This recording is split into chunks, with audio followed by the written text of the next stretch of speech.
نواز شریف صاحب کے آنے کے لیے جو دن ہیں وہ آپ گن سکتے ہیں، لیکن وہ کہتے ہیں کہ جی فیض آباد دھرنے کیس میں جو لوگ انوالوڈ تھے ان کو کڑی سے کڑی سزا۔ 11 سے 12 بلین روپیہ اگر اس ایک جلسے پہ خرچ ہونا ہے تو کون کہتا ہے سیاست میں پیسہ نہیں ہے، اور کون کہتا ہے میں خادم اعظم ہوں؟ تو یہ سارے ڈرامے ہو گئے، سارے فراڈ ہو گئے، جھوٹ ہو گئے۔ تو اب میاں شہباز شریف ساروں کو یاد کرا رہے ہیں کہ میں نے 51 ارب روپیہ IMF سے پیسے لے کے آپ سب کو بانٹا تھا، اب وہ جو 100 کروڑ روپیہ دیا گیا تھا وہ کیوں دیا گیا؟ اور اس وقت ملک میں آپ دیکھیں صرف اور صرف نواز شریف کی سیاست ہو رہی ہے۔ کم از کم 1 سال چاہیے اس سارے گند کو صاف کرنے کے لیے۔ السلام علیکم۔ آج ستمبر کا مہینہ ہے، 29 تاریخ ہے، اور نواز شریف صاحب کے آنے کے لیے جو دن ہے وہ آپ گن سکتے ہیں، یعنی 21 اکتوبر کو انہوں نے آنا ہے سو کالڈ۔ اور دو باتیں ہیں، یا تو انہوں نے آنا ہے یا انہوں نے نہیں آنا۔ مجھے ابھی تک اطلاع یہ ہے کہ وہ ابھی تک ڈاواں ڈول ہے، باقی وہ اگر آ جاتے ہیں تو بہرحال وہ ان کی مرضی، وہ شیر ہیں بھائی، اور وہ جنگل کا شیر جو ہے وہ انڈا دے یا بچہ دے اس کی مرضی ہے، لیکن مشکل لگتا ہے۔ نون لیگ والے خود جو ہیں وہ کنفیوزڈ ہیں، اور نون لیگ والوں نے کیا کیا کہ اپنا بیانیے کو تبدیل کرنا شروع کر دیا، اور یہ بیانیہ تبدیل کرنے کا مطلب ہے کہ نواز شریف کی واپسی کو مزید ہموار بنایا جا رہا ہے۔ اب وہ کس بیانیے کے ساتھ آئیں گے واپس؟ کیا وہ پہلے جیل جائیں گے کہ پہلے جلسہ کا جائیں گے؟ یہ ایک $1 ملین کویسچن ہے۔ خواجہ آصف کہتے ہیں کہ جی وہ جیل جانے کو تیار ہیں، اور وہ بالکل جیل جائیں گے، پھر آگے دیکھیں گے کیا ہوگا۔ رانا ثناء اللہ کہتے ہیں کہ جی ہم تیاریاں کر رہے ہیں کہ پہلے ہم ان کی ضمانت وغیرہ لے لیں گے اور وہ جلسہ کا جائیں گے، اور اس کے بعد جب بھی عدالت ان کو جس دن بلاتی ہے اس دن وہ عدالت چلے جائیں گے۔ تو یعنی نون لیگ کے اپنے سینئر رہنما جو ہیں وہ ایک لائن آف ایکشن پہ ایگری نہیں کر رہے، یا ان کا ایک لائن آف ایکشن ہے نہیں۔ ایک جیل بھیج رہا ہے اور دوسرا عدالت بھیج رہا ہے اور تیسرا جلسہ کا بھیج رہا ہے۔ اب نواز شریف نے اسی امید میں اپنا بیانیہ تبدیل کر دیا۔ پہلے تو وہ کہتا تھا کہ جن فیض، جن باجوہ، 4 سپریم کورٹ کے ججز جس میں جسٹس اعجاز الاحسن ہے، ان سب کا حال احوال پوچھنا چاہیے۔ اب انہوں نے 2 ڈیفرنٹ کر دی ہیں بیانیہ۔ ایک تو وہ کہتے ہیں کہ جی 9 مئی والے جو ہیں ان کو کیفر کردار پہنچائیں، وہ کیوں، وہ میں آپ کو بات بتاؤں گا۔ لیکن وہ کہتے ہیں کہ جی فیض آباد دھرنے کیس میں جو لوگ انوالوڈ تھے ان کو کڑی سے کڑی سزا۔ فیض آباد دھرنے کیس میں کون انوالوڈ ہے؟ جن فیض انوالوڈ ہے، اور جن فیض وہ جیسے کہتے ہیں نا باندری کے پیر جلتے ہیں تو وہ بچوں پہ کھڑی ہو جاتی ہے۔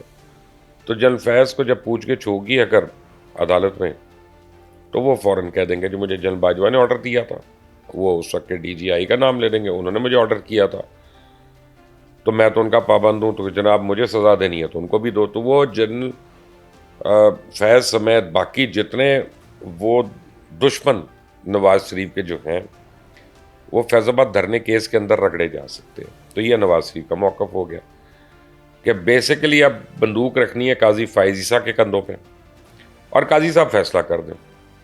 اور قاضی صاحب نے بھی اس کو 1 نومبر تک لے گئے اس کیس کو۔ تو اب قاضی صاحب نے آبویسلی اس ریویو کو ہٹا دینا، اور قاضی صاحب کو اٹارنی جنرل نے آ کے عدالت میں کہہ دیا کہ جی آپ کی جتنی اس میں آبزرویشنز ہیں وہ حکومت اب ان کو پورا کرنے کی کوشش کرتی ہے۔ وہ 17 آبزرویشنز ہیں، تو 17 میں سے حکومت 1 مہینے کے اندر کتنی پوری کر پاتی ہے یہ تو آنے والا وقت بتائے گا، لیکن نواز شریف اسی کے اوپر کاؤنٹ کر رہے ہیں کہ وہ یہ کر لیں گے تو بڑی مہربانی ان کی۔ اب دوسری بات جو پہلے والے تھی کہ 9 مئی کے مجرموں کو کیوں کیفر کردار پہنچانا ہے، کیونکہ نواز شریف کی جو شرط تھی کہ عمران خان اور تحریک انصاف کو مائنس کر دے الیکشن سے، تو تحریک انصاف مائنس ہو یا نہ ہو، تحریک انصاف توڑ پھوڑ تو بہت ہو گئی ہے اس میں اور دوڑیں لگی ہوئی ہیں ان کی، تو عمران خان ضرور مائنس ہو سکتے ہیں، اور وہ ایک بڑی پورٹنٹ فورس ہیں جو نواز شریف کے راستے سے ہٹ جائیں گے۔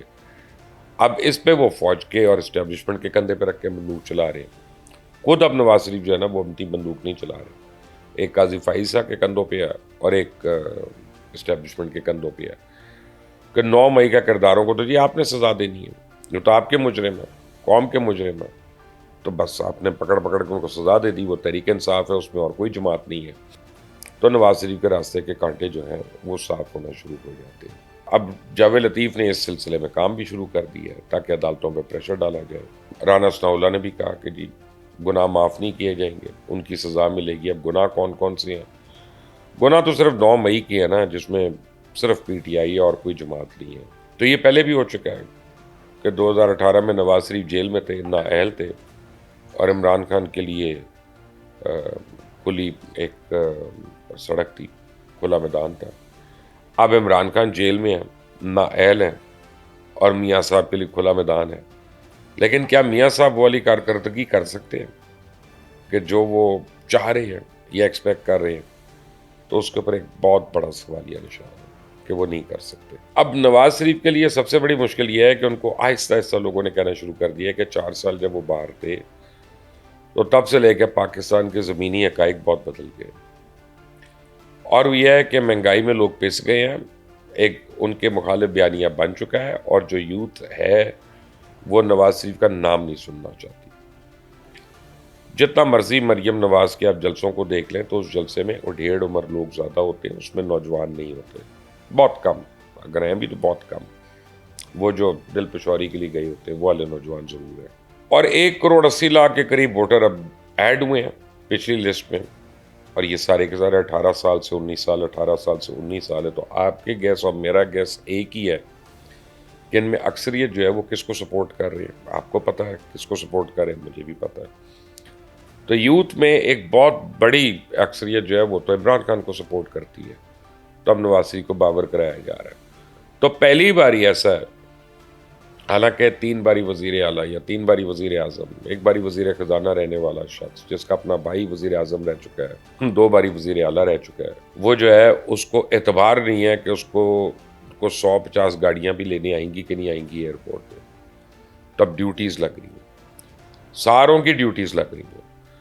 پہلے میٹنگ ہوئی اور انہوں نے کہا کہ جی ہم من پسند پنجاب کی جو کعبہ ہے بریانی وہ اس باری بڑی اچھی بنوائیں گے جی، اور وہ فلاں فلاں سے بنوانی ہے. تو بندو خان کی بریانی بڑی مشہور ہے، تو بندو خان کی بریانی سب کو کھلائیں گے. تو پتہ چلا کہ لوگ بریانی بھی کھا لیں گے اور آئیں گے نہیں. اچھا جی، یہ بات اس کے بعد کیا ہوا کہ انہوں نے کہا کہ جی پیسے دے دیتے ہیں لوگوں کو کچھ. تو ان کا جی مہنگائی اتنی ہو گئی ہے کہ 5-10 ہزار سے کام نہیں چل رہا کسی کو دینے سے. یہ تو اب اوپر کی گیم ہو گئی ہے.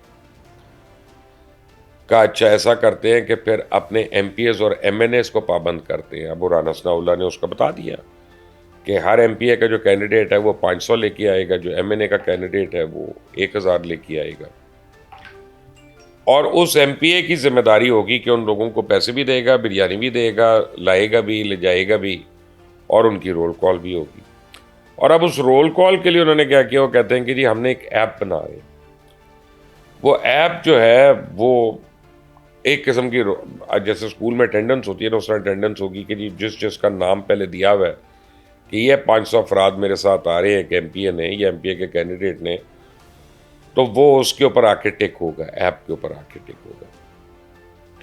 اب وہ ایپ پہ کیسے ٹک ہوگا، اس کے لیے تو جیو فینسنگ والی فیسلٹی چاہیے، وہ تو ان کے پاس ہے نہیں. وہ تو صرف ریاست کا بچاؤ کرنے والے اداروں کے پاس ہوتی ہے یا ہو سکتی ہے، اور وہ اتنی ایکسپینسو ایکسرسائز ہے کہ لیٹ سے یہ خود اسرائیل چلے گئے اور وہاں سے انہوں نے بنوا لی اپنے لیے. تو وہ کیا اتنے پیسے خرچنا چاہتے ہیں جیو فینسنگ والی ایپ کے لیے؟ تو میرا نہیں خیال. تو یہ لوگوں کے اوپر ایک ذہنی دباؤ ڈالنے کے لیے ہے کہ تم مانیٹر ہو رہے ہو ایپ سے تو آ جانا، ورنہ بڑی پرابلم ہوگی. یہ وہ، اور ان کو جو کھانا کھلانا ہے، ان کو جو پیسے دینے ہیں فی کس، اور ان کی جو ٹرانسپورٹ ہے وہ اس ایم پی اور ایم این اے کی ذمہ داری ہے. تو تقریباً اگر یہ صرف 4-5 ڈویژنس کے لوگوں کو جمع کریں کہ جیسے لاہور ہے، گوجرانوالا ہے، پنڈی ہے، اس طرح جو قریب قریب فیصل آباد ہے، تو سمجھ آتی ہے. لیکن اگر یہ کہیں کہ جی صادق آباد سے لوگوں کو لانا ہے یا توسا سے لانا ہے تو وہ پاسبل نہیں ہے، اس کا خرچہ بہت زیادہ ہے. تو تب بھی فی ایم پی اے جو ہے کو 25 سے 30 لاکھ روپے کا خرچہ ہے. اور اگر اس کو آپ ایڈ اپ کرتے ہیں تو 11 سے 12 بلین روپے اس ایک جلسے پہ خرچ ہونا. 11 سے 12 بلین روپے اگر اس ایک جلسے پہ خرچ ہونا ہے تو کون کہتا ہے سیاست میں پیسہ نہیں ہے؟ کون کہتا ہے میں سیاست خدمت کے لیے کرتا ہوں؟ کون کہتا ہے کہ عوامی خدمت ہمارا نصب العین ہے؟ اور کون کہتا ہے میں خادم اعلیٰ ہوں؟ اور کون کہتا ہے میں خادم اعظم ہوں؟ تو یہ سارے ڈرامے ہو گئے، سارے فراڈ ہو گئے، جھوٹ ہو گئے. اور یہ سارے کرتے ہیں. اس سے پہلے تحریک انصاف کا بھی یاد کریں، وہ کتنے کتنے لوگوں سے انہوں نے پیسے لے لیے. 7 ارب تو ایک دفعہ جمع کرا لیے ابھی یہ گرنے سے پہلے، 9 مئی سے پہلے 7 ارب جمع ہو گئے تھے جو عثمان پارک میں تھے بیسمنٹ میں. آپ کو یاد ہوگا کہ چوری بھی ہو گئے، بڑا واویلا بھی مچا اور کہا کہ جی پولیس نے نکالنی ہے.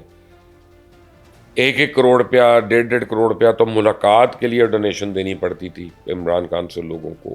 اس کے بعد شوکت خانم کو ڈونیشن دینی پڑتی تھی پارٹی کے کیٹر میں آنے کے لیے. اور وہ لوگ جو وہاں باہر بیٹھے ہوئے تھے سارے زمان پارک میں 1-1 مہینہ 2-2 مہینے اور کھابے کھلا رہے تھے اور یہ کر رہے تھے, وہ جو انہوں نے کروڑوں لگایا اس وقت تو پاک فوج زندہ باد کے نعرے مار رہے ہیں. تو ان کا سیاسی مستقبل اور ان کا وہ پیسہ وہ تو ڈوب گیا. تو نون لیگ والوں کو بڑی پرابلم ہے. وہ کہہ رہے ہیں ہم اتنا پیسہ خرچے ہیں اور ایک مبشر لقمان یہ رپورٹ کر رہا ہے کہ وہ نہیں آ رہے میاں صاحب, چلے اور لوگ نہیں کر رہے. مبشر لقمان کی کم لوگ مانتے ہیں یا سنتے ہیں. تو ان کے دماغ میں تو ایک وہ شک پڑ گیا ان کو کہ جی اب یہ آدمی کہہ رہا ہے تو کوئی تو اس کی بیس ہے, اور جو کہ ہے بالکل صحیح ہے. میری انفارمیشن تو یہی ہے. تو ان کا یہ سارا پیسہ خرچ ہو جائے گا. اور الیکشن اگر اگست تک ڈیلے ہوتا ہے تو اس طرح کی ایکسرسائز ان کو 2-3 باری کرنی پڑ جائے گی. تو وہ تو الیکشن ہونے سے پہلے ان کا کروڑوں لگ جائے گا. تو پھر لگائیں گے اتنا تو کمائیں گے کتنا. تو اب میاں شہباز شریف ساروں کو یاد کرا رہے ہیں کہ میں نے 51 ارب روپیہ IMF سے پیسے لے کے آپ سب کو بانٹا تھا. وہ اسی دن کے لیے بانٹا تھا نا کہ جو حکومت جانے سے 20 دن پہلے ہر ایک کو وہ جو 100 کروڑ روپیہ دیا گیا تھا وہ کیوں دیا گیا تھا کہ بھیا آپ نے پارٹی کے اوپر خرچ کرنا ہے, میاں صاحب کے اوپر خرچ کرنا ہے, ان کے استقبال کے لیے جھنڈیاں لگانی ہے, بلون اڑانے ہیں, آپ نے وہاں پہ زندہ شیر لے کے آنے ہیں 2-4 تاکہ میاں صاحب خوش ہوں گے شیر دیکھ کے اور وہ کہیں گے بڑا گریسفل ہے بھائی یہ تو یہ ساری ہوں گی باتیں. تو اب اس وقت پرابلم یہ پڑی ہوئی ہے نون لیگ کو اور میاں صاحب کو کہ ان کو یقین نہیں رہا کہ ان کے استقبال کے لیے لوگ آئیں گے. اب یہ ایپ کی باتیں کر رہے ہیں.